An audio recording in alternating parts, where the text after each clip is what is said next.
नमस्कार। मैं विद्या sir IIT JEE Kota में पढ़ता हूँ मैं। और हमारे साथ है आज टीएस सर, जो काफ़ी सीनियर फैकल्टी है केमिस्ट्री का। आज हम उनसे कुछ डिस्कस करेंगे बच्चों के रिएक्शन के बारे में, जब वो सबसे पहले कोटा आते हैं और क्लासेस ज्वाइन करते हैं आईआईटी जेई का। तो बच्चों में जो रिएक्शन होता है जब क्लासेस स्टार्ट करते हैं क्लास 11th में, या बिल्कुल नया स्टार्ट लेते हैं, तो कैसा उनका बिहेवियर होता है और कैसे हम पेरेंट्स और टीचर्स उनको मदद कर सकते हैं इस मामले में। सर, मैं ये बात जानना चाहता हूँ कि जैसे कि बच्चे दूर दूर से, गांव से, अलग अलग स्कूलों से पढ़ के आते हैं, तो किस प्रकार से बच्चे बिहेव करते हैं जब क्लासेस स्टार्ट करते हैं। तो मतलब फर्स्ट फ्यू डेज जब वो क्लास करते हैं, फिर फर्स्ट फ्यू वीक्स करते हैं, तो उनको क्या दिक्कत महसूस होती है। सबसे पहले थैंक यू सर मुझे इनवाइट करने के लिए इस डिस्कशन में। और मैं आपको बता दूं कि लास्ट 21 ईयर्स से मैं कोचिंग में ही पढ़ा रहा हूं और यहाँ पे डिफरेंट कोटा के इंस्टीट्यूट में पढ़ा रहा हूं। और मेनली जो सबसे बड़ी समस्या है वो ये है कि जो स्कूल एजुकेशन है, जहाँ से वो आते हैं 10th वगैरह पढ़ के, और जब वो 11th में यहाँ पर आते हैं, तो वो जो डिफरेंस है, मतलब यहाँ के पेस में जो 11th में हम लोग 11th 12th पढ़ाते हैं, जो जो पेस आता है और जो स्कूल में पढ़ते हैं उससे काफ़ी अंतर है। स्कूल में एक्चुअली डिफरेंट पीरियड्स भी होते हैं, जैसे स्पोर्ट्स के पीरियड्स होते हैं या सोशल कुछ स्टडीज़ के पीरियड्स होते हैं, जो उनके माइंड को एक तरह से कूल रखते हैं, या यूँ कहें उनके माइंड के प्रोसेसर की थोड़ी हीटिंग कम कर देते हैं। बट एक्चुअली कोचिंग में क्या होता है, कोचिंग में बहुत ही वेल जो है ना स्ट्रक्चर्ड हम लोगों के लेक्चर डिज़ाइंड होते हैं, बहुत पेस होता है, हमें एक लिमिटेड नंबर ऑफ लेक्चर ही दिए जाते हैं और ये बोला जाता है कि इतने लेक्चर में हमें ख़त्म करना है सिलेबस को। तो ये सब चीज़ें देखते हुए हम लोगों का जो पेस रहता है उसमें क्लासरूम में जो रहता है वो काफ़ी ज़्यादा रहता है। कभी कभी बच्चों को इनके साथ कोप अप करने के लिए हर एक बच्चा इस पर कोप अप नहीं कर पाता है, और उनको उस फिजिक्स के लिए भी 1.5 घंटे बैठना है, केमिस्ट्री के लिए बैठना है, मैथमेटिक्स के लिए बैठना है, पूरे 5.5 घंटे जो है ना बहुत ही फोकस्ड होकर रहना है। टीचर कभी उनसे ये नहीं बोलता है कि तुम लिखो, वो बोर्ड पे जो सॉल्व कर रहा होता है या जो लिख रहा होता है वो आपकी अपनी खुद की जिम्मेदारी होती है कि आप उसको नोट करो। कभी कभी कुछ चीज़ें वो डिक्टेट भी कर देता है, तो डिक्टेट वाला बात भी हमको जो है ना, तो जो ओरल टीचर बोल दिया उसको भी नोट करना उसको होता है, भी कई नोट बार करना अगर होता बहुत है। इंपॉर्टेंट है तो बहुत ज़्यादा सेल्फ मोटिवेशन की ज़रूरत पड़ती है स्टूडेंट को, और क्लास में पूरा 1.5 घंटा फोकस रहना पड़ता है। अगर फोकस तो बहुत ज़रूरी है, क्योंकि अगर मान लीजिए आप ऐसा कोई उसमें रिलैक्सिंग पॉइंट नहीं रहता है जहाँ पे टीचर्स जो हैं 10 मिनट 15 मिनट के लिए बीच में कोई ऐसा लीन फेज हो नहीं सर, जहाँ ऐसा पे कुछ एक्चुअली बुक वर्क काम करा दिया, कुछ कॉपी में करा दिया, इतना टाइम होता नहीं है इतना लेक्चर। स्कूल में जैसे होता है वैसे कोचिंग में नहीं हो सकता। नहीं, कोचिंग में पॉसिबल नहीं है। सिलेबस काफी डेप्थ है उसमें। हाँ, सिलेबस का जो है ना पार्ट काफ़ी ज़्यादा होता है, और हमारे एक्चुअली टाइम स्लॉट सेट होते हैं कि भाई इतने दिन में इतना करना है, बिकॉज हमें टेस्ट वगैरह के लिए वो हमारे टेस्ट पेपर पहले से प्लान होते हैं कि हमें इतना सिलेबस करके वो पेपर टेस्ट में लेना है। तो वो सब चीज़ें पहले से प्लान हो जाती हैं, तो उतना सिलेबस करना ही होता है। तो बेसिकली स्टूडेंट को टीचर के लेवल पे आना होता है, टीचर स्टूडेंट के लेवल पे नहीं जाता है। तो अब बच्चा जो स्कूल से आया है उसको कोचिंग में जो डिफरेंस नजर आ रहा है उसको कैसे मैनेज करे उसको, मतलब देखिए, मतलब ये जो मैनेजमेंट जो है ना वो दोनों के एक्चुअली दोनों के सिंक्रोनाइजेशन से ही होगा। अच्छा। मतलब केवल बच्चा नहीं कर पाता है, कुछ कुछ बच्चे तो बहुत अच्छे हैं, हो सकता है वो कर लेते हैं, लेकिन टीचर और स्टूडेंट के सिंक्रोनाइजेशन से ही होगा। और जब भी ये सिंक्रोनाइजेशन या इक्विलिब्रियम ब्रेक होगा, इसमें सबसे ज़्यादा सफ़र करेगा बच्चा, सफ़र करेगा। तो जितना ज़्यादा टीचर स्टूडेंट के बीच सिंक्रोनाइजेशन है, और इतना, और मैंने एक चीज़ और देखी है कि जिन बैचेज में मोस्टली सीनियर टीचर्स हैं उनको पढ़ाते हुए वो अनुभव हो जाता है कि उन्हें पता चल जाता है। एक्चुअली जैसे मैं अपनी क्लास में पढ़ा हूँ या आप भी देखते होंगे कि बच्चे के वो रिएक्शन बदलते अपने वो समझ में आ जाता है, यहाँ डाउट आ रहा है, डाउट आ रहा है। वो चीज़ आ जाती है समझ और कई में। बार ऐसा लगता है कि यहाँ पे एक दो एग्जांपल और फाइन देने की जरूरत है अपने को, तो वहाँ आप क्वेश्चंस ऐड कर देते हैं। तो बहुत कुछ देखो, कोचिंग में ये पक्की बात है कि बहुत कुछ तो हमारे हाथ में ही है, टीचर के हाथ में ही है। जब तक वो पढ़ा रहा है कंटेंट को, तब तक तो सब कुछ टीचर के हाथ में है। जब वो कंटेंट डिलीवर करके स्टूडेंट को देता है, फिर स्टूडेंट की बात चालू होती है। तो जहाँ तक कंटेंट डिलीवर करने की बात है, अगर बच्चे को नहीं समझ में आ रहा है या कुछ दिक्कतें आ रही है ना, वहाँ टीचर की जिम्मेदारी तो बड़ी बनती है। और जो खास करके जो एक्सपीरियंस टीचर्स हैं उनको पता है कि पिछले सालों में जो बच्चों के डाउट निकल के आए हैं किन किन पॉइंटों पे, तो वहाँ पे वो अपने इलस्ट्रेशंस को बढ़ा देते हैं यस और अपना लोग जैसे हम लोग, मैं भी अपने अपने लेक्चर में इस चीज़ को हमेशा डिज़ाइन करता हूँ कि मतलब कौन कौन से डाउट्स मुझसे पहले पूछे जा चुके हैं, वो सारे डाउट्स को मैं इनकॉर्पोरेट कर लेता हूँ। मतलब इवन मैं ऐसे भी बोलता हूँ कि यार देखो, तुम लोग ऐसा भी, अगर बच्चे डाउट पूछते भी नहीं है ना सर, तो भी मैं पूछता हूँ, उनको बोलता हूँ कि तुम लोग ऐसा भी सोच सकते हो, इस तरीके के डाउट्स भी आ सकते हैं। हाँ, मतलब डाउट्स अगर बच्चों ने उस टॉपिक में उन्होंने नहीं पूछा और पुराने सीनियर्स बच्चों ने पूछे थे, पहले पूछे, तो आप खुद ही उनको एज ए डाउट तो मैं पहले ही बोल देता हूँ कि यार देखो, हो सकता है तुम लोग इस तरीके से सोच सकते हो, ये सब चीज़ों को हम इनकॉर्पोरेट क्लास में, अब बच्चों को इनकरेज भी करते हैं कि आप पूछो। जब इस तरीके का डिस्कशन चलने लगता है और हम लोग खुद ही डाउट बताते हैं तो काफ़ी अच्छा क्लास हो जाता है सर। सर एक दूसरा पॉइंट हम लोग डिस्कस करना चाहते हैं कि बच्चा जैसे कि आपका लेक्चर लेकर के घर गया, अब वो असाइनमेंट करने बैठा, आप समझते हो कि जो स्कूल में असाइनमेंट मिलती है उसमें तो हार्डली 10 क्वेश्चन 15 क्वेश्चन पर सब्जेक्ट हो सकता है जी, बट अब तो ये रेंज करीब 20 से 30 40 क्वेश्चन तक भी चला जाता है पर सब्जेक्ट। जी, तो बच्चे अपने घर के शेड्यूल को कैसे मैनेज करे और उसको अटेम्प्ट जब वो होमवर्क कर रहा होगा तो उसको कैसे अटेम्प्ट करना चाहिए जिससे कि उसको मैक्सिमम क्वेश्चंस निकाल सके इन द 24 आवर्स जो उसको मिला है अगले क्लास के पहले। पहला प्रोसेस तो ये है कि सर जो उसे पढ़ाया गया है, पढ़ाने पर सबसे पहले वो घर जाए और वो पहले नोट्स को रिवाइज करे थोड़ा सा, 10 से बहुत ज़्यादा टाइम नहीं देना नोट्स को भी, कि वो पढ़ के आए है तो जल्दी रिकॉल, जितनी जल्दी वो उसको पढ़ेगा तो उससे जल्दी वो चीज़ें उससे टीचर्स की रिकॉल हो जाती है। और उसके बाद वो फर्स्ट अटैम्प्ट में कोशिश करे कि जो आसान क्वेश्चन है time with in time limit में वो अटेम्प्ट करे, किसी क्वेश्चन को बहुत ज़्यादा टाइम देने की ज़रूरत नहीं, वरना पता लगे वो 1-2 क्वेश्चन पे बहुत ज़्यादा अटक गया तो जैसे इसको बोलते हैं ना, ईगो पे ले लेते हैं कि यार नहीं, मेरे को करना ही करना है, तो उससे बाकी दूसरे क्वेश्चन पे अटेम्प्ट नहीं हो पाएंगे। तो अटेम्प्ट करने हैं सारे क्वेश्चंस, अपने डाउट्स प्रॉपर लिखने हैं और उसके बाद क्लास में जाने।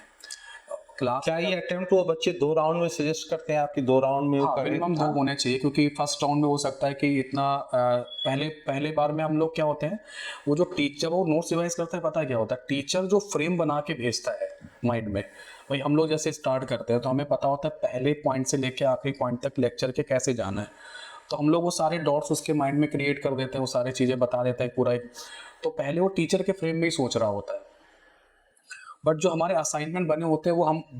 कोशिश तो यही करते हैं कि थोड़े से क्वेश्चन को नेचुरल रखें, क्योंकि हमें भी अच्छा लगता है कि हमने जो पढ़ाया है इसके अलावा भी कुछ सोच पा रहे हो कि नहीं सोच पा रहे। बिल्कुल बिल्कुल, हमारा तो पूरा जेई का प्रोसेस ऐसा ही है तरीके से चलता है, आप कॉन्सेप्ट का एप्लीकेशन कर पाते हो कि नहीं। तो फर्स्ट अटेम्प्ट में मुझे ऐसा लगता है कि जब फर्स्ट अटेम्प्ट में करता है तो टीचर के फ्रेम में होता है, थोड़ा रुके, सेकंड जब अटेम्प्ट में जब आएगा वो एक नेचुरल फ्रेम में अटेम्प्ट करे तो शायद वो, और उस समय शायद सही टेस्टिंग होगी, मुझे ऐसा लग रहा है। तब तक वो कुछ बेसिक नॉलेज इकट्ठा कर चुका होगा। और अगर उसको अटेम्प्ट करने में मान लीजिए कि 20 क्वेश्चंस का 25 क्वेश्चंस का होमवर्क है और वो 4 ही 5 क्वेश्चन अटेम्प्ट कर पाया, उससे ज्यादा उसका निकल ही नहीं रहा है, सर स्टडी में क्या करना चाहिए? स्टडी में थोड़ा सा इशू है, मतलब मेरे ख्याल से फिर कुछ एक्स्ट्रा टेक्स्ट बुक्स, एक्स्ट्रा कुछ ना कुछ मदद जरूर लेनी चाहिए, कुछ सॉल्व एग्जाम्पल की हेल्प लेनी चाहिए, तो ऐसी चीज़ों की कुछ हेल्प जरूर लेनी चाहिए, तभी जाके वो चीज़ें। तो आजकल तो क्या देखा गया है कि कोचिंग इंस्टीट्यूट्स में सब जगह लोगों ने जैसे बुक से बच्चों को कट ऑफ कर दिया है, वो कहते हैं कि हमारा मॉड्यूल ही काफ़ी है, क्या इसमें बुक्स हेल्प नहीं कर सकते? इसमें बुक्स बहुत हेल्प करती है, इनफैक्ट मैं बहुत सारा यूज़ करता हूँ, बहुत सारी बुक्स का मैं कंटेंट, आजकल आपका फ़ोटो खींचना, स्कैन करना, व्हाट्सएप पे भेजना बहुत आसान है, तो मैं डिफरेंट बुक्स वगैरह का कंटेंट लेता हूँ और उसको स्कैन करता हूँ और बच्चों को देता हूँ। रीड करने में क्या होता है सर, बच्चा खुद सोचता है,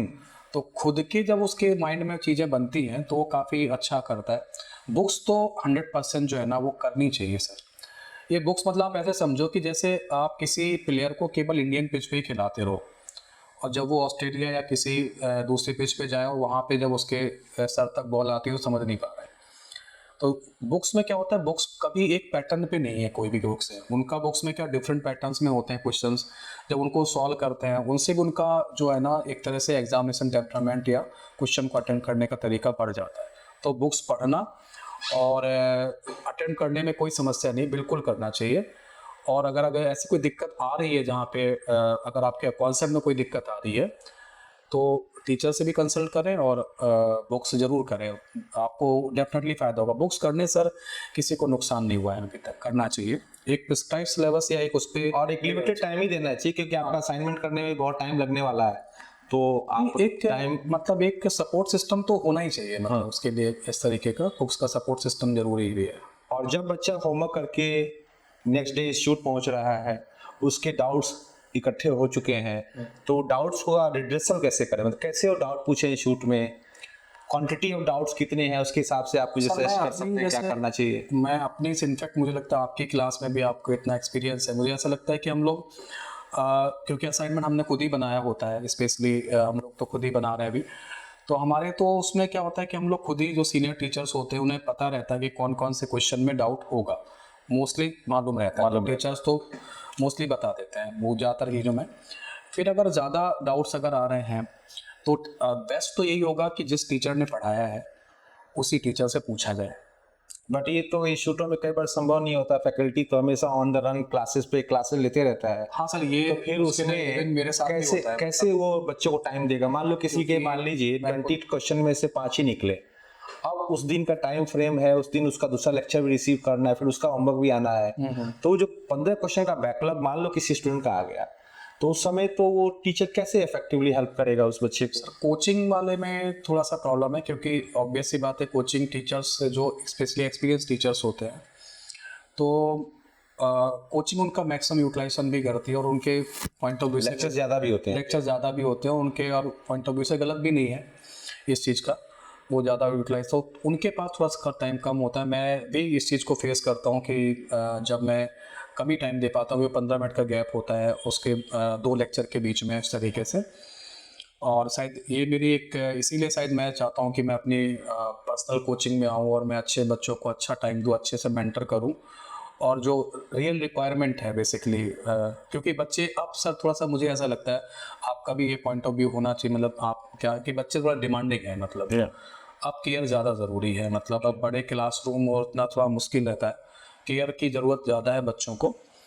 तो अब पर्सनल लेवल पे बच्चों को काम करना ज़रूरी हो जाता है, तभी बच्चे, अगर ऐसे बच्चे जिनके नंबर ऑफ क्वेश्चंस कम हो पा रहे हैं तो वो उसी टीचर से मिलें जिस टीचर से वो पढ़े हैं, और उसी से अगर डाउट सॉल्व कराते हैं तो उनका धीमे धीमे इम्प्रूवमेंट ज़रूर होगा, क्योंकि उसको पता होता है उसने क्या पढ़ाया था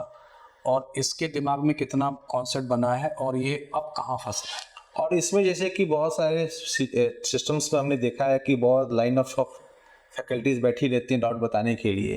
तो वो उनके डाउट को हैंडल करते हैं, तो किस तरीके से हैंडल करते हैं। नहीं सर, वहाँ पे डाउट हैंडल मुझे ऐसा लगता है वहाँ पे सोल्यूशन बताया जाता है, सोल्यूशन बताया जाता है, तो वो वहाँ प्रोसेस ऑफ सॉल्विंग नहीं बता पाते, प्रोसेस ऑफ सॉल्विंग नहीं होता है, बिकॉज वो लीस्ट इंटरेस्टेड है, बिकॉज वो उनका बच्चा नहीं, उनका स्टूडेंट नहीं है। उनका बच्चा नहीं है, तो लेकिन जो टीचर जिसको जिसके क्लासरूम का बच्चा होता है उसे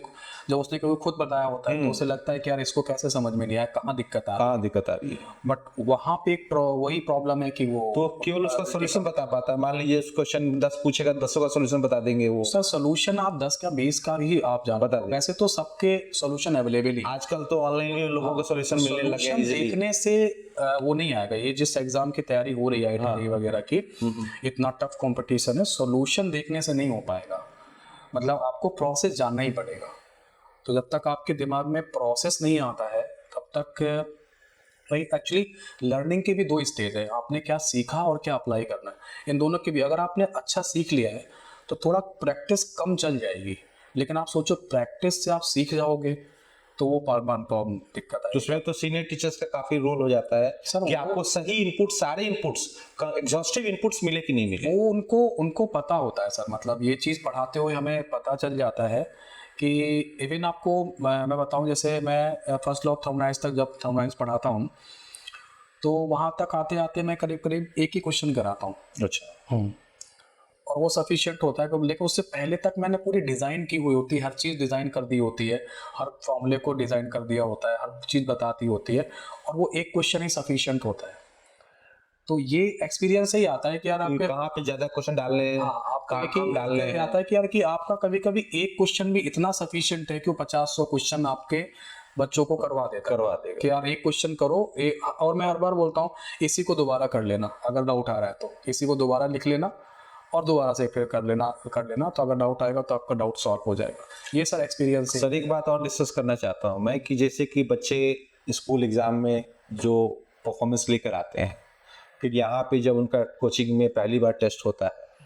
तो मार्क्स बहुत कम दिखते हैं कई बच्चों के, मतलब लार्जली अगर बच्चों को देखें मेजोरिटी बच्चों के तो उनका रेंज 15% 20% दिखता है जी। और स्कूल में 90+% लेकर वो आए हैं जी बच्चे। बिल्कुल। तो कितना बड़ा मेंटल शॉक है ये, और उस शॉक को कैसे बच्चे मैनेज करें, क्या उनको रेमेडीज लेना चाहिए जिससे कि टेस्ट का जो उनके ऊपर इम्पैक्ट पड़ा है, भाई बहुत बड़ा एम्बिशन और मोटिवेशन लेके उन्होंने IITA की कोचिंग स्टार्ट करी है, जी क्योंकि वैसे ही एक बहुत फिल्ट्रेशन प्रोसेस में कुछ ही बच्चे IITA की तैयारी करते कुछ ही हैं, बच्चे। और उसमें भी जब वो आया और उसको इतने कम नंबर दिखे तो बहुत स्ट्रेस से चला सकता है सर। नहीं सर, जाते भी हैं, मतलब जाते क्या एक्चुअली जाते हैं। अच्छा हाँ, तो मैंने देखा है कि और जब बड़े क्लासरूम में बड़ी संख्या में होते हैं तो वो जिस एक्सपेक्टेशन से आप जो टेस्टिंग यहाँ पे होती है, तो क्लासरूम का पीस फिर टेस्टिंग भी उसी लेवल की उस तरीके से की जाती है कोटा के अंदर, तो मार्क्स तो कम होते हैं, मतलब मार्क्स आप बहुत ज़्यादा जैसे आपके स्कूल में मार्क्स आ रहे होते हैं सर, वैसे मार्क्स तो कोचिंग में कम आते हैं, मतलब बहुत कम बच्चों की आ पाते हैं, मेजोरिटी ऑफ बच्चों के मार्क्स कम ही आते हैं। तो ऐसे केस में तो यही है कि पेशेंस रखें, टीचर से बात करें कहाँ दिक्कत आ रही है, और माइक्रो मैनेजमेंट पे ध्यान दें, अपने स्टडी के माइक्रो मैनेजमेंट ध्यान दें, अपने कॉन्सेप्ट पे ध्यान दें, और जहाँ जहाँ समस्या है वो एक एक करके एलिमिनेट करें। इम्पेशेंट होने की ज़रूरत नहीं है, चीज़ें धीमे धीमे ही जो है ना वो इम्प्रूव होती हैं। बट ऐसा भी देखने को मिला है कि हमने देखा है क्लास 11 के स्टूडेंट्स में खास करके कि वो टेस्ट बाय टेस्ट समय निकलता जा रहा है, 2 महीना 3 महीना, फिर पेरेंट्स भी इंतजार कर रहे हैं कि अब मार्क्स सुधरेगा, बट वो सुधर नहीं रहा होता है। नहीं सर, यहाँ पे एक तरह तो से उसका क्या रेमेडी है उसका? ऐसी सिचुएशन बहुत सारे बच्चों में आती है, और मतलब ऐसे एक्चुअली कुछ बच्चे आपको 1-2 महीने में दिखेंगे, मतलब यहाँ पे क्लासरूम में, इवन मेरे क्लासरूम में भी देखते हैं कि वो सेल्फ गिव अप कर देते हैं कि यार ये मेरे बस की बात नहीं है, नहीं। वो दिख जाता है, एक तो वो सेल्फ ही बोल देते हैं। कुछ बच्चे हैं जो इस फॉल्स कमिटमेंट, कोचिंग के फॉल्स कमिटमेंट या फॉल्स उसमें आ जाते हैं, और वो कोशिश कर रहे होते हैं बट धीमे धीमे वो पीछे ही जा रहे होते हैं, फिर वो लास्ट बेंच पे बैठे होते हैं, फिर वो ना लिख रहे होते हैं और वो या तो मोबाइल देख रहे होते हैं या कुछ कर रहे होते हैं, वो किसी मतलब वो धीरे धीरे कटअप हो जाते हैं प्रोसेस से, जो टारगेट लेके आए थे कोटा कि हमें IIT में टॉप रैंक लाना है, वहाँ से धीरे धीरे पीछे हटते सर ये मैं आपको बता दूं, मेजोरिटी ऑफ स्टूडेंट में ये प्रॉब्लम है। है।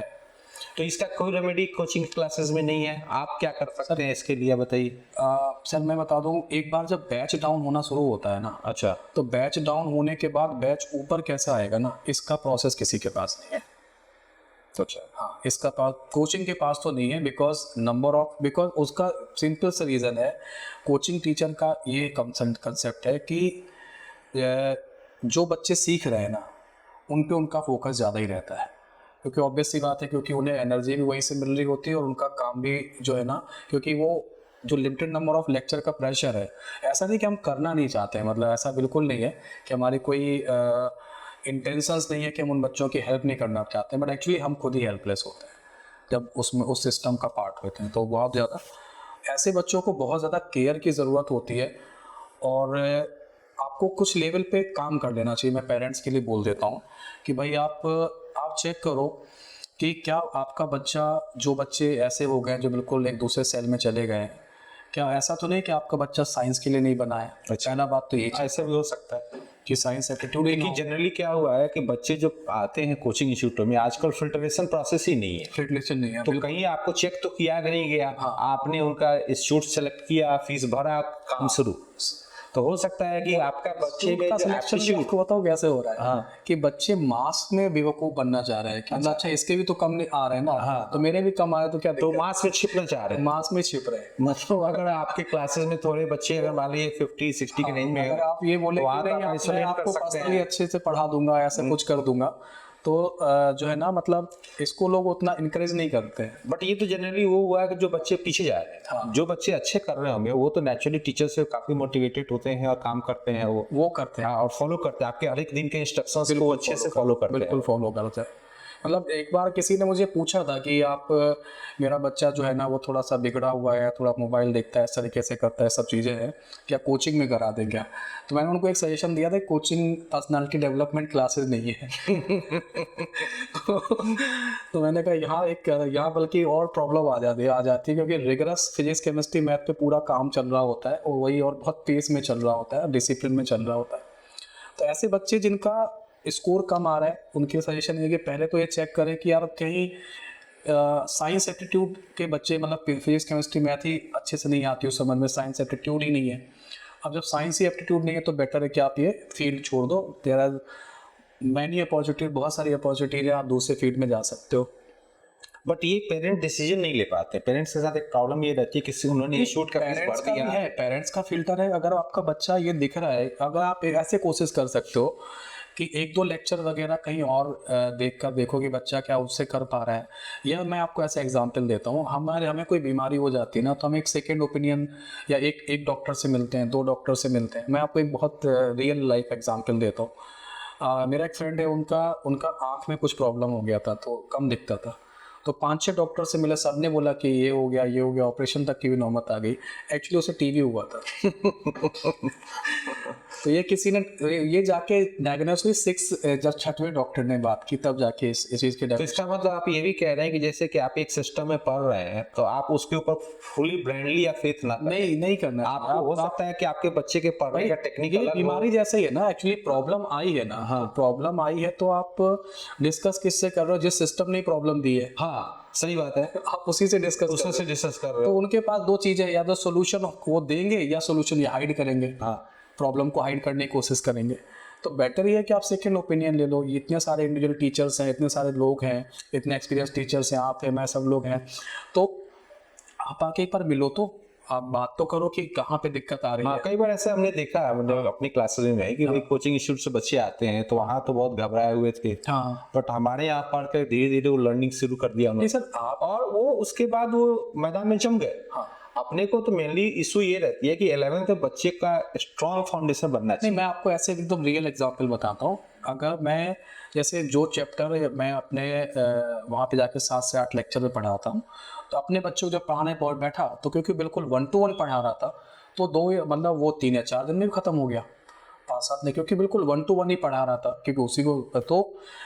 जब आप बहुत पर्सनलाइज लेवल पे टीचिंग करते हैं तो पेस भी बढ़ जाता है, समझ में भी आता है और जल्दी कवर भी हो जाता है। तो ये सब चीज़ों का बहुत फ़ायदा होता है इस तरीके से।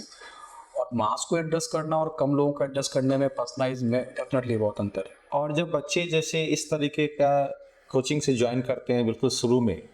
तो उसके साथ जो पेरेंट्स रहते हैं, मान लीजिए कोटा में चाहे बाहर बैठे हैं, तो वो किस तरीके से बच्चे को गाइड करें ताकि बच्चा डिरेल ना हो, क्योंकि पेरेंट्स ने भी इन्वेस्ट किया है, जी, पूरा इमोशनली इन्वेस्टेड है, फाइनेंशियली इन्वेस्टेड है। तो ऐसा पेरेंट्स को भी क्या मेजर्स लेना चाहिए जिससे कि ऐसा ना हो कि इनका पूरा ही टारगेट ही डिरेल हो जाए? नहीं सर, एक्चुअली सबसे बड़ी बात है कि अगर पेरेंट्स को कोई डिसीजन लेना भी है, अगर ऐसी कोई सिचुएशन, एक तो ऐसे पेरेंट्स हैं जो कि मतलब प्रिविलेज्ड हैं कि उनके बच्चे अच्छा कर रहे हैं, तो बड़ा अच्छा कर रहे हैं, तो उनसे अच्छे तो पेरेंट का कोई समस्या है नहीं। लेकिन ऐसे बच्चे जहाँ पे दिक्कतें आ रही हैं, वहाँ पे एक तो उन्हें सबसे बड़ी बात है कि ध्यान में रखना चाहिए कि उनके पास 2 साल का ही समय है। हाँ, समय लिमिटेड है, समय लिमिटेड, टाइमलाइन 11th-12th यही है। और ये देखा गया है कि जो बच्चे 11th में अच्छा करते हैं वो डेफिनेटली जाके उनके सिलेक्शन के चांसेस ज़्यादा बढ़ जाते हैं, क्योंकि उनके बाद जब वो 12th में वो टेस्ट पेपर दे रहे हो। बट हमने तो इंडिविजुअल में देखा है कि मोस्टली जो बच्चे हमें आते हैं रिपोर्ट करते हैं वो तो अपना 11 पूरा बिगाड़ करके आते हैं। सर वही है कि वो टाइम फिर हमारे लिए भी टाइमलाइन कम पड़ जाता है 12th में उनको, कि 12th भी पढ़ा रहे हैं और 11th के कॉन्सेप्ट्स उसके नहीं बढ़िया बने हैं। वही मैं कह रहा हूँ कि पेरेंट्स के पास डिसीजन लेने के लिए जो है ना, ज़्यादा टाइम नहीं होता है। क्विक डिसीजन लेना कोई चाहिए, डिसीजन लेना चाहिए, मिलना चाहिए, बात करना चाहिए। और मेरे से जब भी किसी पेरेंट्स ने या पूछा है कि फीस जमा करनी है, तो मैंने हमेशा बोला है कि आप 1 टाइम फीस जमा मत करना। जब भी मेरे कोई पर्सनल रिलेटिव्स में या कोई आता है, कहीं भी आता है और मैं मिलता हूँ, तो मैं हमेशा ही बोलता हूँ कि 1 टाइम फीस जमा आपको कोचिंग में नहीं करनी, बिकॉज क्या पता वो सिस्टम आपको सूट ना करे। ना करे, एक्चुअली आपको बैक लेना पड़े, वापस जाना पड़े, या वो पहले आप देख लो कि आपका बच्चा कर पा रहा है। कभी कभी बच्चों के यहाँ पे हेल्थ इशूज भी आ जाते हैं, तो अननेसेसरी फिर आपके रिफंड इशूज में आएंगे, प्रॉब्लम आएंगे, सब चीज़ें आती है। तो मैं ये भी बोलता हूँ कि भाई आप जो है ना, तो मेरे हिसाब से हमें क्विक डिसीजन लेना चाहिए कि जो भी मिलकर 11। मतलब हम ये नहीं कह सकते कि सारी प्रॉब्लम बच्चे के एंड पे ही है, ये भी हो सकता है कि जो कोचिंग एनवायरनमेंट में जा रहा है नहीं ऐसा वहाँ भी बोल सकते हैं। सारे बच्चे के ऊपर नहीं आप फोड़ सकते बात को कि आप ही के अंदर प्रॉब्लम है। जो ज़्यादा बड़ा है, एज में जो ज़्यादा है, उनके ऊपर जिम्मेदारी ज़्यादा है। अच्छा, मतलब अगर टीचर स्टूडेंट की अगर उसके प्रॉस्पेक्ट की बात करें तो टीचर की जिम्मेदारी ज़्यादा है, इंस्टीट्यूट की जिम्मेदारी ज़्यादा है। अगर आप बाद में बच्चों के साथ फ़ोटो खिंचाते हो हाँ रिजल्ट के बाद तो जिम्मेदारी तो सबसे ज़्यादा आपकी भी बनती है कि सबसे ज़्यादा बच्चे की जिम्मेदारी नहीं बनती है। एक्चुअली बच्चे तो बच्चे ही हैं। जहाँ पे जो समझदार जो पेरेंट्स हैं या जो हमारे टीचर्स हैं, इनकी जिम्मेदारी मैं ज़्यादा मानता हूँ कि भाई इनकी जिम्मेदारी ज़्यादा है और वो टाइमली डिसीजन लें, हमसे मिलें, सर से मिलें, जहाँ पे हम लोग उनको बहुत ऑनेस्ट सजेशन देंगे चीज़ों के बारे में, अपने पूरे एक्सपीरियंस शेयर करेंगे और एक